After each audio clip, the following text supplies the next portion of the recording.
WZ18 WJTS News, I'm Charlotte Olson.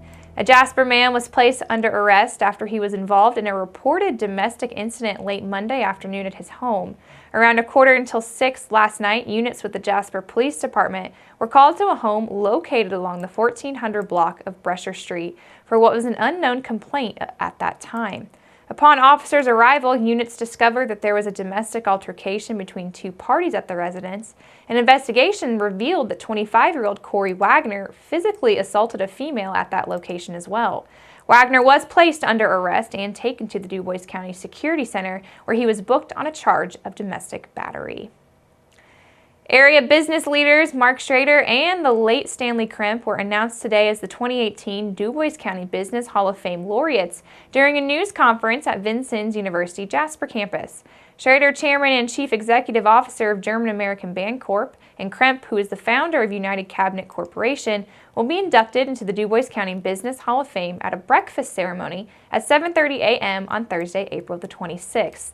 And that breakfast will be at the Huntingburg Event Center. The announcement was made today by Assistant Vice President and Campus Dean of VUJC, Christian Bloom, who served as the chair of this year's Laureate Selection Committee.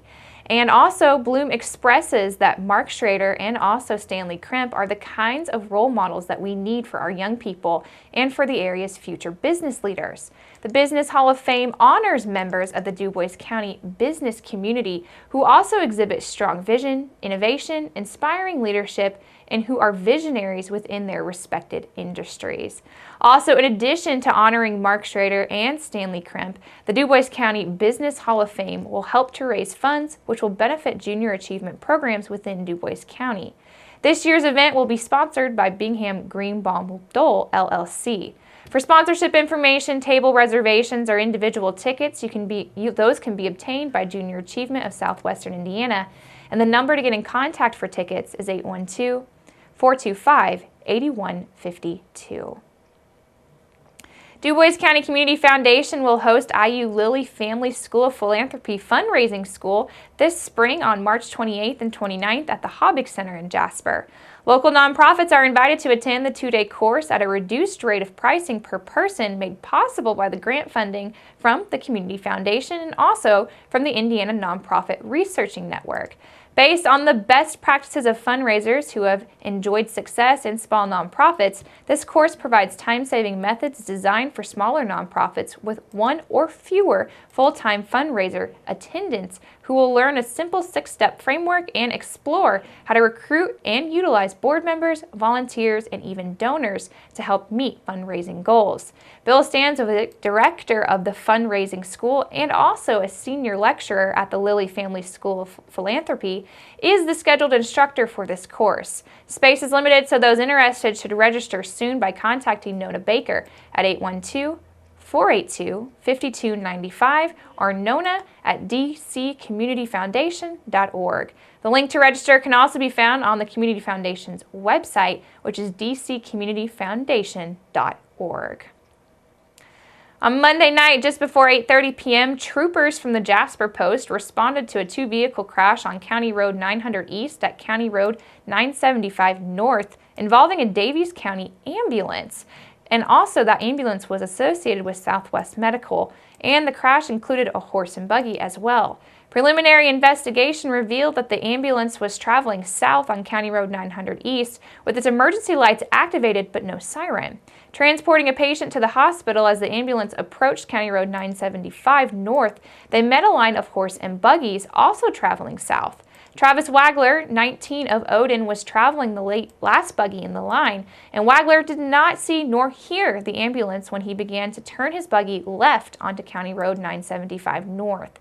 The driver of the ambulance, who was Don Wagner, 38 of Odin, did not have time to avoid the buggy and then struck the left side of the buggy, causing it to flip with the occupants still inside.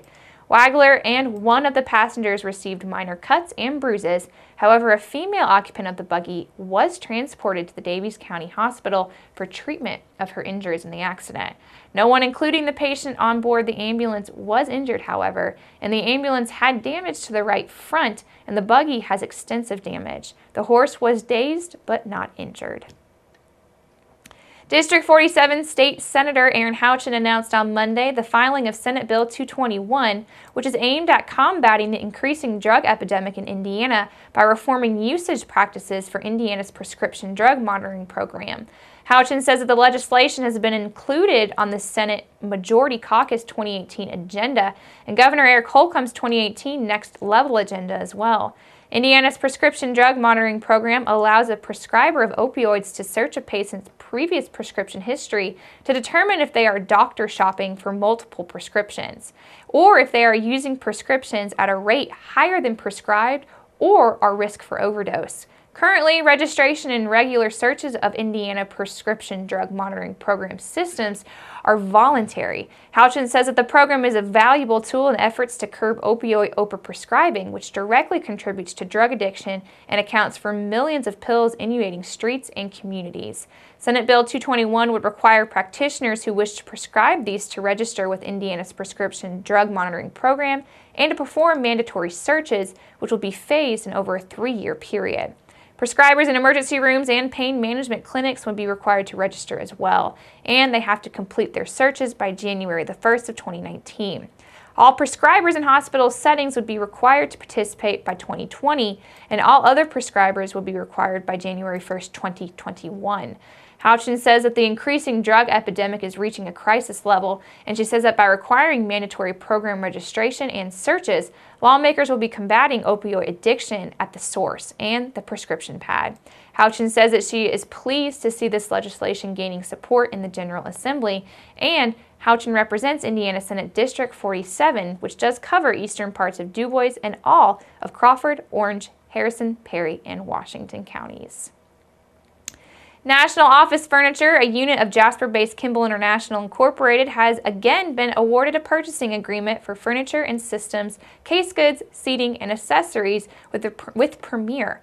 Effective as of January 1st of this year, the 3-year contract extension took effect on January 1st and allows Premier members to take advantage of special pricing and terms pre-negotiated by Premier for furniture and systems, case goods, seatings, and accessories.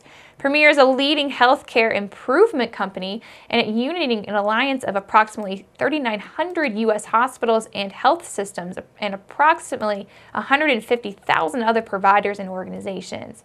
In a release, National's Vice President of Sales, Michael Roach, says that the company is extremely pleased to continue their partnership with Premier, which operates one of the largest group purchasing organizations within the country. He says that together they will provide healing spaces which lends peace of mind, safety, and comfort to patients, staff, and visitors of members of the facilities.